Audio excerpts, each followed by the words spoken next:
Well, we're back. Hey everybody, super excited for another episode in our podcast. Mm-hmm. And so Jennifer, we're going to answer a couple questions today. Some of them might feel Well, like it's based off of our parenting series that we did, and we're just now getting to it because let's just be honest, as parents, we're parents. there's not a lot of time. And We're also parents.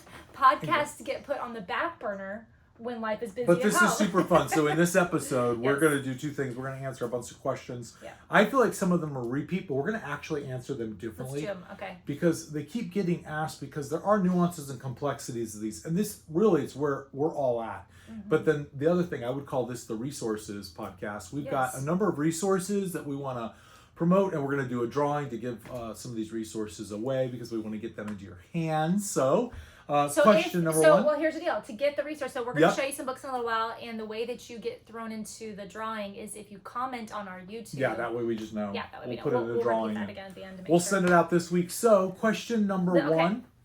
The strong-willed child, how to discipline effectively in a way that molds and shapes them into men, or I'm assuming women, of strong character and faith. A couple of verses come to mind right away. When we're dealing with a strong-willed child, were you ever considered a strong-willed child? I was. I was considered a whiny child. I don't know if that's called strong-willed. Everybody said I whined a lot. Is that strong-willed? I wasn't going to say that on a national podcast. Well, you weren't with me when I was a kid. I wasn't. I've heard. How would you know? There's still people around. I was called a strong-willed kid, and for sure. One of the things that we've talked about a lot is the breaking of a child's will. People are like, I gotta break their will. We gotta be very careful. We want to form will, and we want for like our God, our Heavenly Father. We want for submission. God wants for us to submit, but God never wants to break like you as a person to where you no longer exist. And that fight that's in a strong-willed kid, we want to rechannel and repurpose it. Well, what is this? What is making them strong, and where are they strong at? Like, what are their tendencies? Are they disobedient? Disobedience and strong-willed, those are two separate. Like, I think you have to discern. You and I used to always say when our kids were little, is it them being childlike, or are they being disobedient? I think you have to discern between the two things. Defiant versus childlike. Well, obedience you don't settle for. Like, I would say if it's coming to, don't touch the light socket, and then that strong-willed child continues to touch the light socket. Well, common sense would tell you that they can't touch the light socket, so therefore you would do whatever it takes to withhold them. Right. But then also you just have to discern, is this being childlike, or are they just flat out disobeying what I'm saying?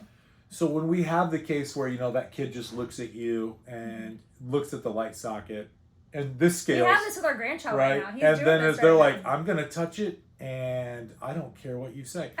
That kind of strong-willed, how do you pull that in? There's a few things. One, I think that like us to our Heavenly Father, one of the reasons God invites us into this process of parenthood is there's always this little wink with God where I'm disciplining my kids. It happened to me this morning.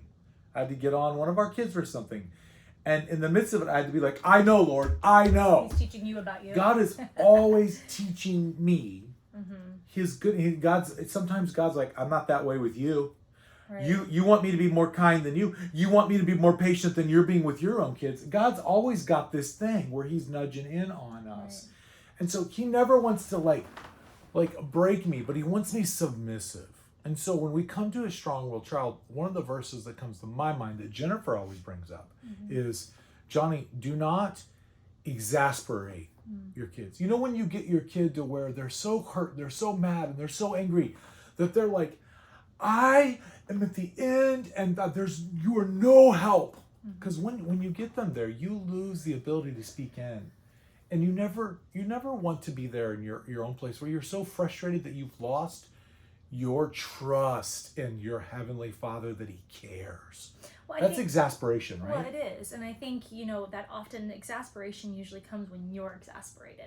I think as a parent, when I'm exasperated and I'm at the end of my patience rope, whether it's from work or home or whatever, and then I'm taking that out on my child, I think exasperation comes when you are disciplining them without a feeling of love and without a feeling of control, like you're out of control. So I think, I'm not sure if that's the exact, but I would say in my moment, when I have exasperated our kids at times. I can remember times when you would be traveling and I would be home and doing mommy and daddy roles at the same time.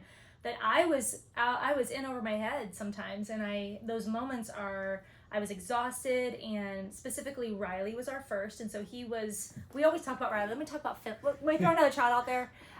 Any of them, they all three at the same time were strong-willed and coming at me, and I think my reaction to them, if it wasn't well thought, is what leads to exasperation. So I think in take a parenting pause.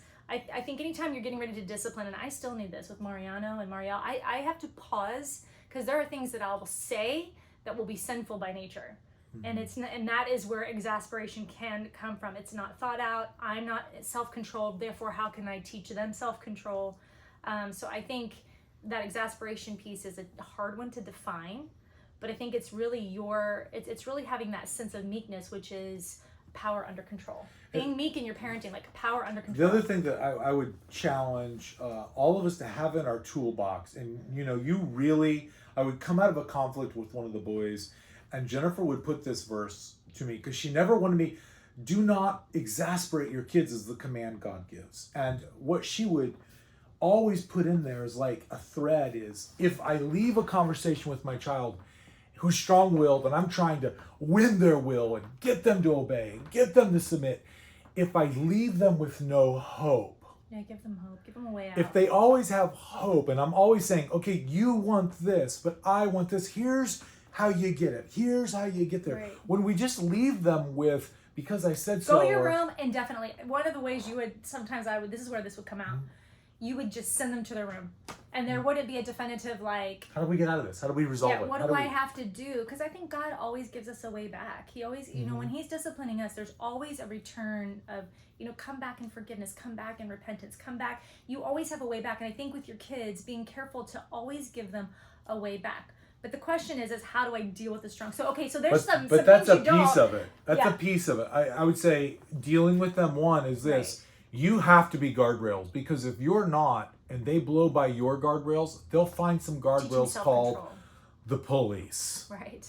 So if they can't find little guardrails, you have got to be a formidable force, which is why I start with that hope. What you mean by that? Clear definitions, clear repercussions for passing those. Yes, clear clarity. And it hurts us. Sometimes Jennifer looks at me, she's like, if we do that discipline, it's going to discipline us, because now we can't do X, X, and X. Right. You have to be willing to walk through discipline with your kid. And isn't it funny how this always brings us back to theology? Mm-hmm. God, in making a way for us, walked through our discipline by putting his son Jesus on the cross. And the reason some parents have strong-willed kids that never get under control to channel that will is, some of us as parents are never willing to be disciplined ourselves. Mm-hmm. We're never, if I don't let them do that, that means I'm going to be at home with them all weekend and they're going to be angry. And if I just let them go to their friend's house, then I can do what I want. That's selfish parenting. It's selfish parenting. And you know what? Your kids they'll always be strong-willed, and they'll run over you and then their future spouse and everyone until they wreck themselves. We have to be willing to discipline, but always set them down. And if you're doing this as a parent, if you're saying, you know what, here are the clear circumstances and here are the repercussions, but I've given you hope and I've kind of shown you, if you obey mom or dad, then you'll get to live like this, or you'll get these things in your life, and we make it tangible. Well, I think we speak discipline now differently than we probably did when our boys were younger. I'm not sure we're exactly the same parents, because we're older. Of course, older parents now, and we know what kind of works and doesn't work. First thing I was just going to say, you have to be black and white when they're little, and you can it's a dance. It really is a dance. I think when they're younger, it's a lot more of a controlled environment where you cannot let them touch the light socket or the stove. There's a you will listen and you will obey, and if you don't, okay, so the consequences of that will be clear. You're going to, with rain's one. You can't really say, if you do this and do that, then you're going to get this. So there's just it's a repetitive nature of, nope, that's not good, and then redirecting. Nope, that's not good, and redirecting. But as they get older, it just changes, and it's a dance, and they learn, I think if you are definitive in your parenting and you're at the store and you say, this is one of those times where strong-willed children are difficult. You're at the store. I think you have to be creative in how you parent. So one of the things I'll just give you some tangibles. One of the things that I did with my strong-willed kids was and I was outnumbered 3-1, right? There's 3 of them and 1 of me. And they could Dangerous. scatter At and Walmart. destroy. Hold on to the cart. Have them hold on to the cart while you're walking so that you're not holding hands. And just say, hey, hold on to the cart till we get inside, and just explain why, to keep you safe. Another thing I taught our kids when they were little is eyes on me. You look for me in the store, I'm not looking for you. And if I have to look for you, that means that you're lost. And so if you keep your eyes on, and that's a biblical principle, looking to Jesus. If I keep my eyes on God, then I'm headed in the right direction. If your kids keep their eyes on you, you can then keep them safe. But then the third thing I would do is I would invite them into my shopping experience. Hey, could you go over and get a pineapple and bring it back to mommy? Could you go over and get bananas and bring it right? There's ways to have healthy and creative ways to parent strong-willed that's encouraging their brain and not discouraging. And the scalability of that is so, like, what does keeping your hand on the cart, what does that mean? Look like? I mean, today as we sit here in my office and we're doing a podcast, we've got 5 kids. 1 kid's involved in VBS camp this summer. Right now, he's involved. He's 10. A 13-year-old is helping out with PE. Go get a pineapple, right? The 17-year-old's doing worship. The 19-year-old's doing worship. The 25-year-old is trying to figure out how to stand on top of a lift that's 22 feet in the air. And jump. Fall onto. He's watching videos on YouTube of how to do stunt falls with boxes at 30 feet. Yes, that's the one. And what's scary is my next gen pastor is funding it and helping. But think about one of our mentors would always say, instead of telling a child, no, you can't touch the like socket, you need to say smart. that. Say, don't touch that, but do touch this.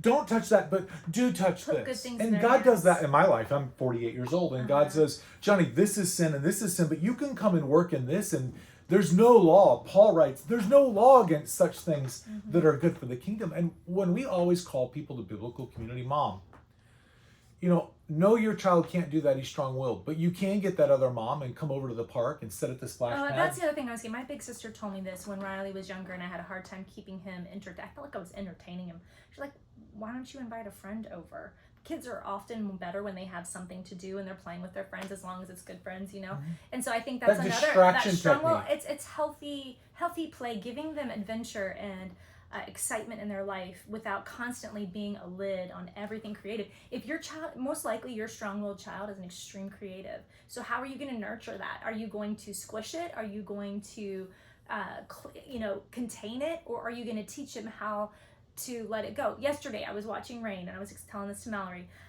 and we would go to the pantry, and he would take, and he has some signs of a little bit of strong will. Mallory's in this room, so Mallory don't listen, but he's strong, but he's creative already. And he would go to the pantry where my crayons are, and he would just throw the crayons like this all over the floor. And I remember being a young mom and how that would wear me out.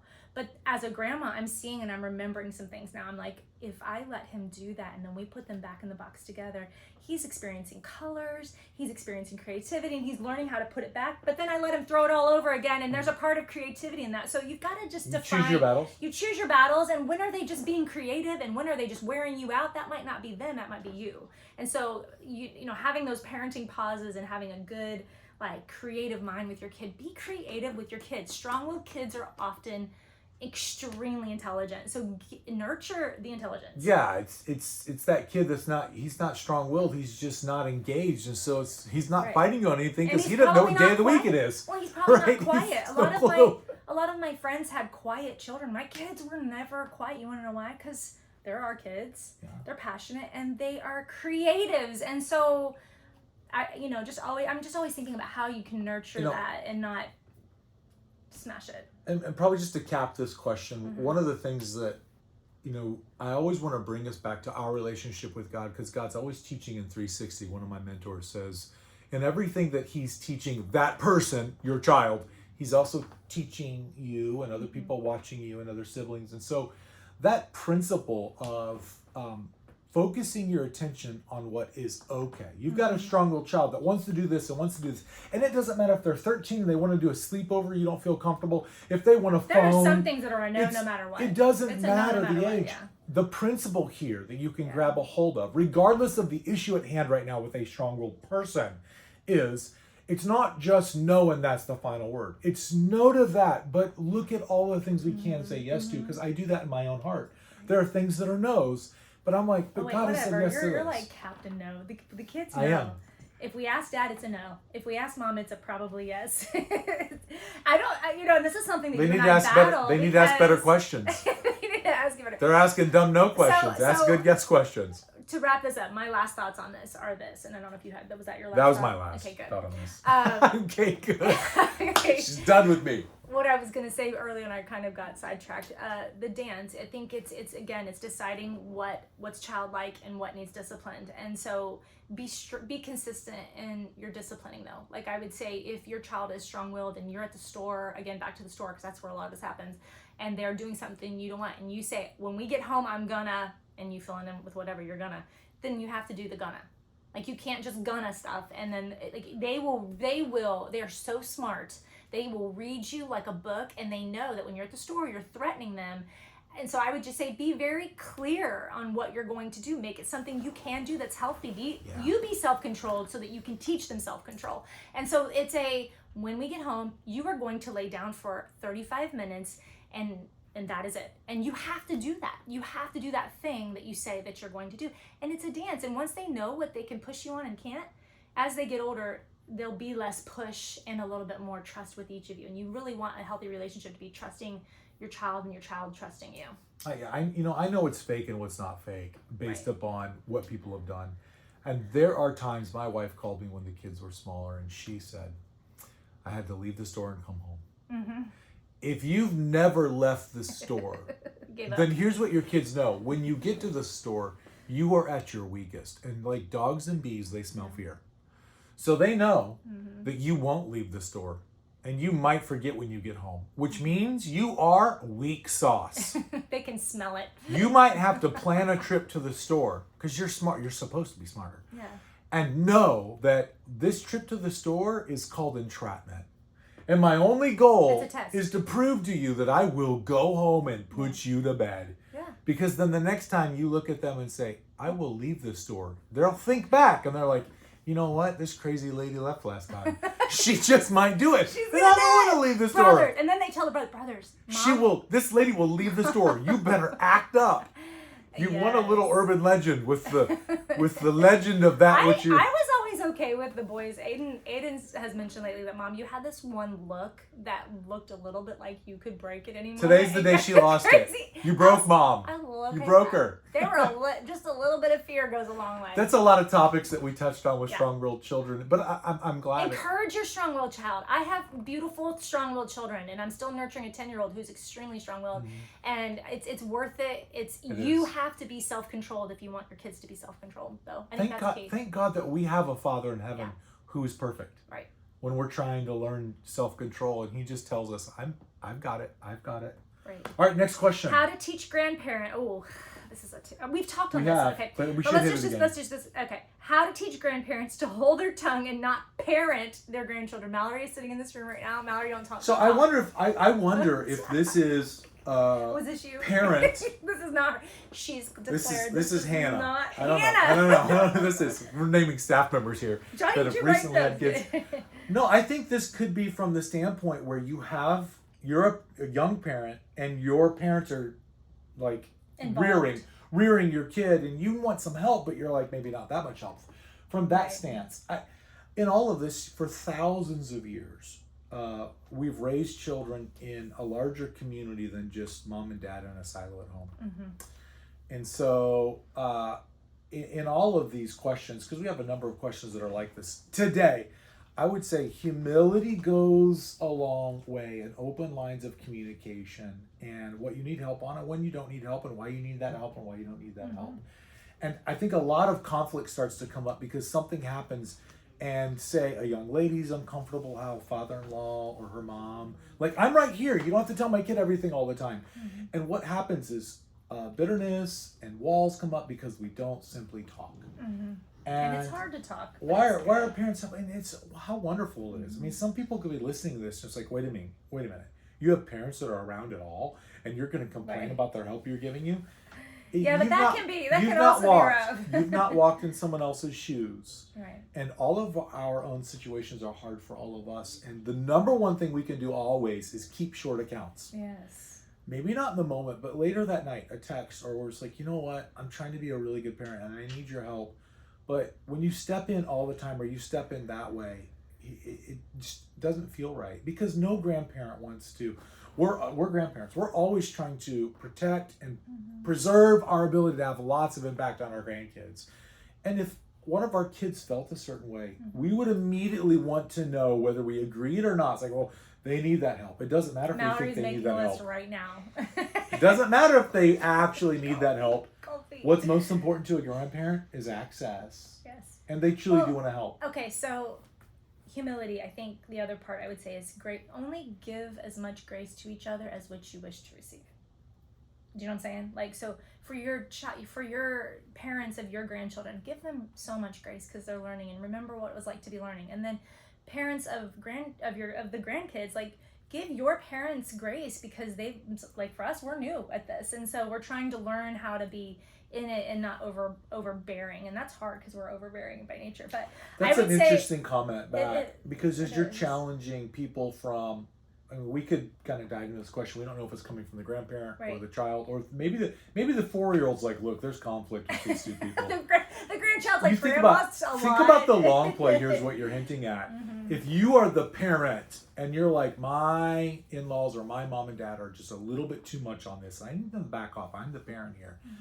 Think about this. You're the same person that's going to be like, oh my goodness, I'm sick. Can you come get them? Oh my goodness, I got a dentist appointment. It's not working out. So you're giving grace. So Jennifer's point is, take a big macro look at all that. I think that grace piece so if this is the kid writing it about the grandparents, here's my thoughts on this. Give the grace of what you wish to receive, but then also honor. This is so big, and we really try to mimic this in our home. Honor your parents in front of your children, because they're going to grow up and do the same thing that you do. They're soaking it up. So honor your mother and father, honor your in-laws, honor them, because that's biblical. And I think there's an honoring that goes both ways, but it talks a lot in scripture about being children who honor their father and mother, and your life will be longer. I think this is still true and applies here. You have to honor your parents and honor grandparents. And as we get older, we're a little bit crazy. And you're going to have to give a lot of grace and honor us even when we're nuts. And let's say this, all of this comes from fear. It really does. Because if you're the grandparent speaking in too much, like Mallory, my daughter-in-law, she puts the kid on the counter. She might be in this room right now. You would think that the kid, the kid was a trapeze specialist. He's 1 year old. Is she holding him? No. 1 year. There's not years in 1 year. He's just sitting there. She's putting his shoes on, getting other stuff, not paying attention at all. Yes, she is. To what this kid's doing. Did the kid fall? She's putting socks on because I complained about Not yet. And I'm like, whoa. How about some guardrails, or maybe one hand on the kid since you're not even looking. She is totally looking. You just don't know how much control she has. But think about that. I'm coming from a place of fear because I'm older and I've seen more kids fall. And she's like, back it down. I got this, bro. Yeah. But then from the parent, the parent of the kid, the fear in this comment to us today is like, well, where does this end? How does this There's a lot of fear. And fear comes from, only that perfect love casts it out. One, maybe that grandparent is pushing in and parenting a little bit much because they're doing a lot. Trying to help. But they're also doing a lot, and they feel like I have a responsibility to make sure this kid grows up a certain way. Think about everyone's fear starting point. Address that, because then you realize they're not parenting because they think I stink. No. They feel a responsibility to make sure the kid's safe, or make sure that the kid grows up, and they want to help. So always recognize where the fear point starts and address that. It helps you with the grace part. It absolutely does. It absolutely does. Care for one another the way you want to be cared for. Yep. It's an old principle. Okay. I think that was good. I think that's fine. Okay. Last one. What is or was your favorite stage of parenting? And we got to wrap this up here because we both have to. Favorite stage of parenting, when they were small enough to fall asleep on my belly and watch sports. Because now no one cares. No one watches sports with me. I'm totally alone. You are and not. I am. And I'm mocked for going outside all the time to watch sports as being a separatist. And I don't want to be alone. I want you to come with me So that was my I favorite. really What's your do favorite miss age? that, but that's not my favorite. I think my favorite is my adult children. They're I really am fun. so shocked at how much I love having my adult kids around. Love it. They're funny. All their friends, and I'm enjoying this probably. Which is more encouragement than to ever. stay in it for the long haul because it only gets better. Every one of them was strong-willed, so you hang on there, Mama. Yep.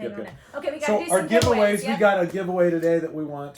Tony Evans, obviously Priscilla Shire's daughter. Yes, Don Haas actually recommended this a few years back, and I think it's amazing. You have a brand new copy here, so we're going to give this one away. It's 52 weeks, so it's you know, weekly study it's a weekly for study. Family Devo. It has day 1, day 2, day 3 within those weeks, so it's a weekly study for an entire year. And Dr. Tony Evans has all kinds of kingdom books, kingdom parenting, kingdom marriage, and so I recommend anything that he has. Then the next one, which we're ordering copies, but Core 52 we did. I have one at home. I didn't bring it with me. Core 52 we did as a church. Mark Moore spoke here at Generations Christian Church, 2 weeks ago. Did a great job. We did Quest 52, which is 15 minutes a day of Jesus. So Core 52, Quest 52 we've done. Yeah. That he got with his daughter. Yes, Megan Howerton. Love Megan. And she's like, let's do something for the family. So Core 52 family. Love this family edition.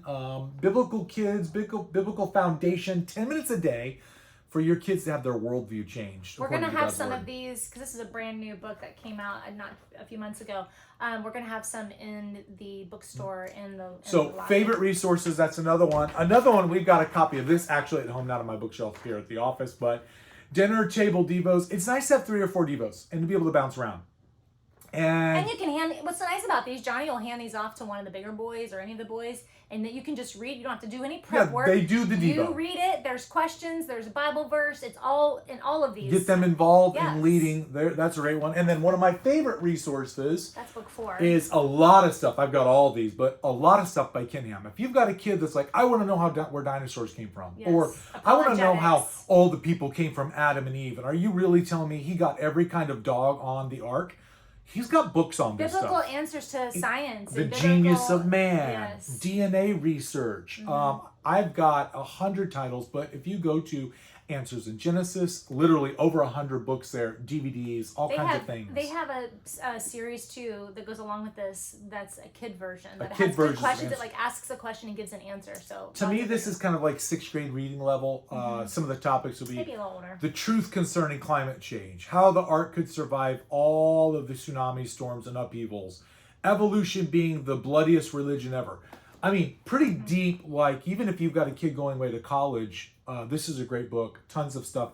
So we want to point you to some of those resources. Comment in the YouTube on this section. We're going to give some of these away to everyone that comments. And we'll have another podcast as soon as I can get Jennifer to come to the office, everybody. Hey, I'm taking care of your strong-willed kids. Bye.